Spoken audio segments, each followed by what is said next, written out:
miles ahead of everyone else's thoughts. I still think that way too.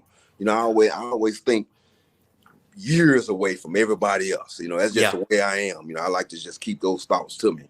And those thoughts, man, they're all about attracting players, attracting coaches. You know what I mean? Trend said. So yeah, we hit the South Oak Cliff. I still remember that interview, being at that table. The principal asked me, we want what he told me. He said, we want this to be the Skyline South. How can we help you create this into the Skyline South? Well, I already had everything I needed. I already knew what coaches I need. And I just asked those guys to help me get these guys in this building. And those guys are pretty much cut from the same cloth I was cut off of. That's hard work, loving their players, being true with it. No ego guys, all about players, and coaching their tail off. And so I was able to bring those guys in, man, and it took off, man. In a matter of 3 years, I mean, it took off sky high. And that propelled me to be where I'm at right now. That propelled Coach Todd to be in a position he's in right now in South Oak Cliff. And that propelled those guys to be one of the first team to win the state championship since Dallas Carter. So we're 25 minutes up. I'm gonna speed it up just because I want to be sensitive, Coach Tom. I remember those sock team. Y'all were getting talent, and that's the one of the thing I noticed. So at that time, Coach, didn't you leave to go to Tech? If correct, or was I wrong?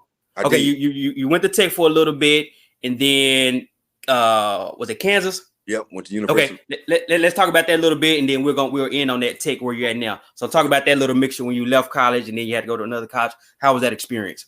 I came to Tech in 2015, January of 2015. Cliff called me, and it was hard to tell him no. Came on 2 interviews up here. Wanted to soak up his knowledge, wanted to see how he operate. That joker was a worker, man, a brainiac. I used to always call him Steve Jobs of offensive game plan and just scheming in general. He was just like Steve Jobs, So I want to know why he thought certain things. I want to know how he saw things, and I was just a sponge. I was really the only offensive coach to work for him for 4 years. Wow. Only guy to stay and work with him for 4 years. So I left Texas Tech after 4 years, and I had a chance to go work with Coach Miles. I want to learn from him also too at the University of Kansas.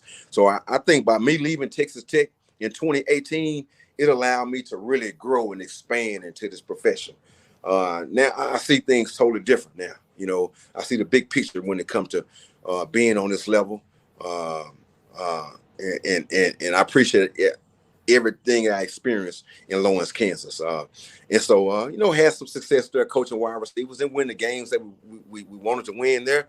But you saw that program starting to turn around a little bit, But I thought I did have some of the best receivers I ever coached at the University of Kansas. And that created opportunities for me also too. They saw those guys make plays.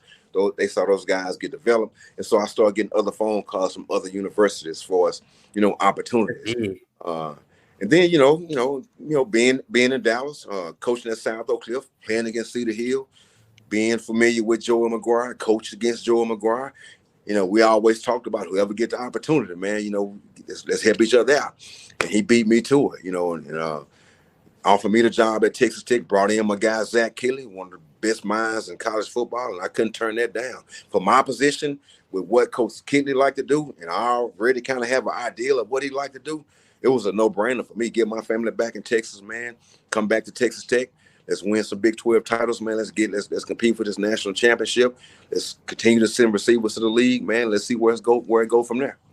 And I gotta say this though, because you kind of humble, coach, so you won't say it, but wasn't you the interim head coach at one time? Sure was. That's big time, coach. I mean, I know you probably don't talk about that type of stuff, but I remember that period because you had a lot of support in Dallas that want you to get that head job. And it was just amazing to see you come from where you come from to being even the interim head coach. That was big, coach. I just want to give you your flowers in saying that. Appreciate that, man. I had a lot in store for that also too, man. Just like how that thing took off at South Oak Cliff.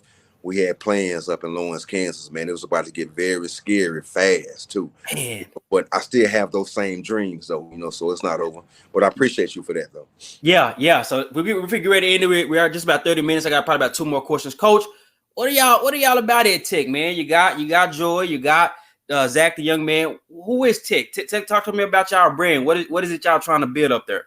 Brand at Texas Tech, man. It's all built on toughness. It's all toughness. It's all about competing.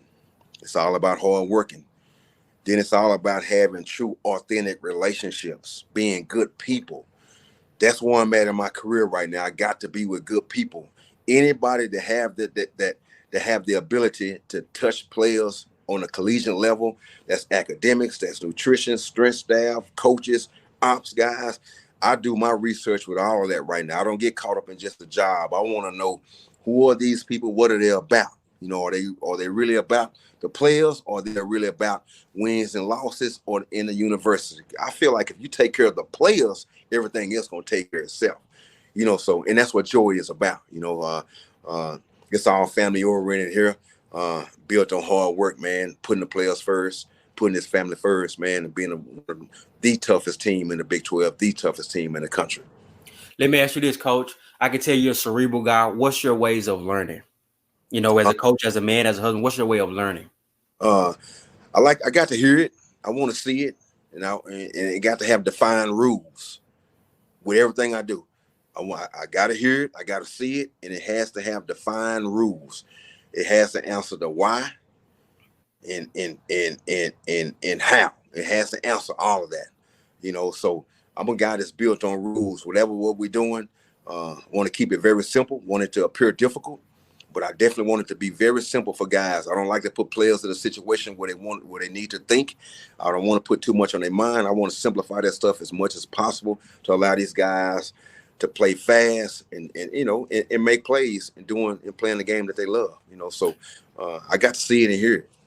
Let's end with this one, Coach. What would you give? I mean, you're a young coach that, I mean, you got it out the mud, Coach, from high school. We just talked about go start at Seagoville to interim coach at Kansas, now at Tech, and more likely gonna be a head coach one day. What wisdom would you give a young coach trying to rise through the rank, or even a young coach that may got aspirations to coach at the college level? What's something that he needs to hone in right now? And we'll end with that one. Stay professional. You never know who's watching you. Just stay professional. Even when it comes to social media, the way you carry yourself in the hallways, in the classroom, on the sideline, just stay professional. You know, in the mall, period. However you carry yourself, just stay professional, stay clean cut, stay sharp, treat people right. You treat people right, you know, people gonna treat you right. And then invest into the product. The product is a student athlete, so truly invest into that. And at the same time, you know, be where your feet are. Take care of your current job. You know, you don't have to chase it. You dominate your current job. Somebody gonna notice that. And the least time you expect it, you'll get a phone call from somebody who you have a lot of respect for,